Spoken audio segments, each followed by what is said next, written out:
তুমি এইভাবে আর কেঁদো না, চোখের পানিটা একটু বন্ধ করো। তবে এইভাবে কেন কান্না করো, কারণটা কি বলো?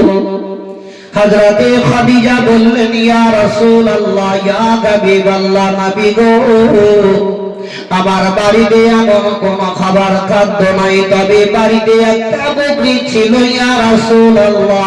ওই ছাগল থেকে দয়ে দয়ে দুধ আমি এক গ্লাস আপনার জন্য রেখেছি, এবং আমার বাড়ি পার্শ্ববর্তীর একজন ব্যক্তি আমাকে মাত্র 4টা খেজুর দিয়েছিল। ওই 4টা খেজুর থেকে 2টা খেজুর আমি নিজে খেয়েছি, এবং 2টা খেজুর আপনার জন্য রেখে দিয়েছি। হযরতে খাদিজা সঙ্গে সঙ্গে বিশ্বের নবীর সম্মুখে যেমনি রেখে দিলেন, ওই সময়তে খাদিজা বলে, ইয়া রাসূলুল্লাহ, ইয়া হাবিবাল্লাহ, নবী গো, আপনি এই খাবার খাদ্যটা খেয়ে নিন, তাছাড়া আর বাড়িতে আমার কোনো খাবার খাদ্য নাই। বিশ্বের নবীজি আমার চট করে একটা খেজুর নিয়ে খাদিজার হাতের মধ্যে দিয়ে বললেন, খাদিজা, তবে একটা খেজুর তুমি নিয়ে নাও, আর আমি দ্বিতীয় খেজুরটা নিয়ে নিচ্ছি। হযরতে খাদিজা বললেন, ইয়া রাসূলুল্লাহ, আমি 2টা খেজুর খেয়েছি, আপনি একটা 2টাই খেয়ে নিন। নবী বললেন, না না না খাদিজা, তবে তুমি আরেকটা নিয়ে নাও, আমার সম্মুখে তুমি খেজুরটা নিয়ে খেয়ে নাও। হযরতে খাদিজা রাদিয়াল্লাহু তাআলা আনহা বিশ্বের নবীর মুখের দিকে তাকিয়ে তাকিয়ে খাদিজার 2 চোখের পানি ঝরঝর করে ঝরে যায়। হযরতে খাদিজা স্ত্রীর ভাবে থামতে পারলেন না। দয়ার নবী মুস্তাফা আমার বললেন, গো বিবি খাদিজা, এইভাবে আর কেঁদো না, চোখের পানি বন্ধ করো। আমি নবী মুস্তাফা, আমি তোমার কান্নার সহ্য করতে পারি না।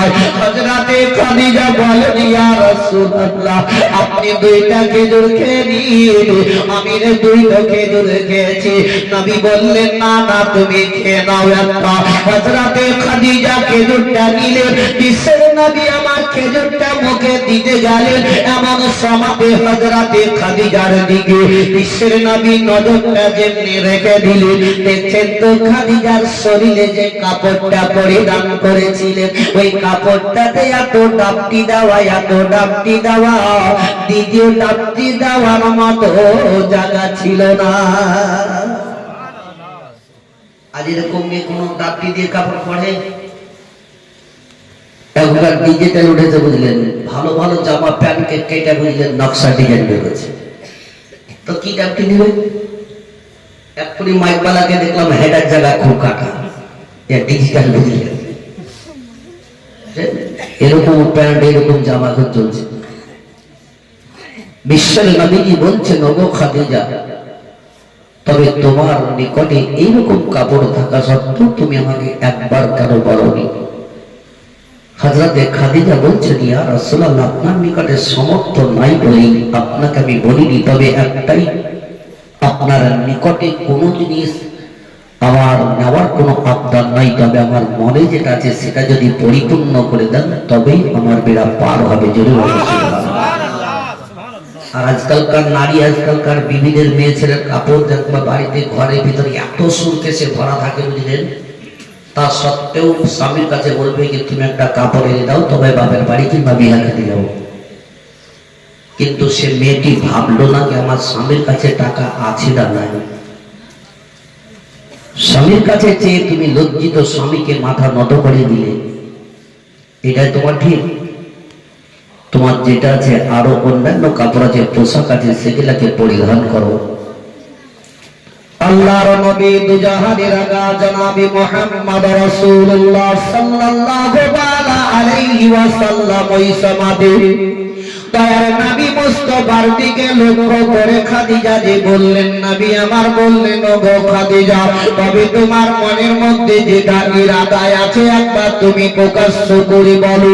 ও আমার ভাইয়েরা, বাপজিরা, মা বোনেরা আমার, একটু আপনারা পরিবর্তন হয়ে যান। যে দয়ার নবী মুস্তাফাকে হযরতে খাদিজা বললেন, ইয়া রাসূলুল্লাহ, ইয়া হাবিবাল্লাহ, নবী গো, আপনার নিকটে আমার কোন জিনিসের আবদার নাই, তবে আমার একটাই মনের মধ্যে ইরাদা, আমার মনের মধ্যে যে আশাটাই আছে যদি আপনি পরিপূর্ণ করে দেন তবে আমার মনের আশা পরিপূর্ণ হবে। হযরতে খাদিজা বললেন, ইয়া রাসূলুল্লাহ, যখন আমার ইন্তেকালের সময় হবে, যেদিনকে আমার ইন্তেকাল হয়ে যাবে, সেই দিনকে আপনি বাজার থেকে কাফন খরিদ করে না নিয়েছে আমার শরীরে না পরিধান করে, ইয়া রাসূলুল্লাহ, আপনার শরীরের মধ্যে যে জামাটা পরিধান করে আছে কিংবা আপনার মাথার মধ্যে যে পাগড়িটা দেওয়া আছে ওই পাগড়ি দিয়ে আমার শরীরের কাফন করে দিবে। আচ্ছা নবী গো, আপনার শরীরে জামা যদি আমার যদি কাফন করে তো আমার বেড়া পার হয়ে যাবে। জুড়ে বল সুবহানাল্লাহ। তারা কতটা বিশ্বাস রেখেছিলেন নবীর প্রতি, আজ আমরা নবীর প্রতি বিশ্বাস কি রাখি? বিশ্বের নবীকে বলেছিলেন, ইয়া রাসূলুল্লাহ, মানুষ যখন ইন্তেকাল করে কবরস্থানে নিয়ে যায়, কবরে নামার পর মানুষ দোয়া খায়, যখন চলে যায় 40 কদম বেরিয়ে যাওয়ার পর ওই কবরের মাটি তারা আলাপ আলোচনা করে, এবার দেরি করিস না, এবার পিছতে আরম্ভ করে। হযরতে খাদিজা নবীর দিকে তাকিয়ে বলছেন, ইয়া রাসূলুল্লাহ, ইয়া হাবিবাল্লাহ, নবী গো, আপনি আমাকে মাটি দেওয়ার পরে কবরস্থান থেকে চলে যাবেন না। নবী আমার বললেন, খাদিজা কেন, বলো বলো বলো। খাদিজা বললেন, ইয়া রাসূলুল্লাহ, আপনি আমার কবরের চারিপাশে পাকে পাকে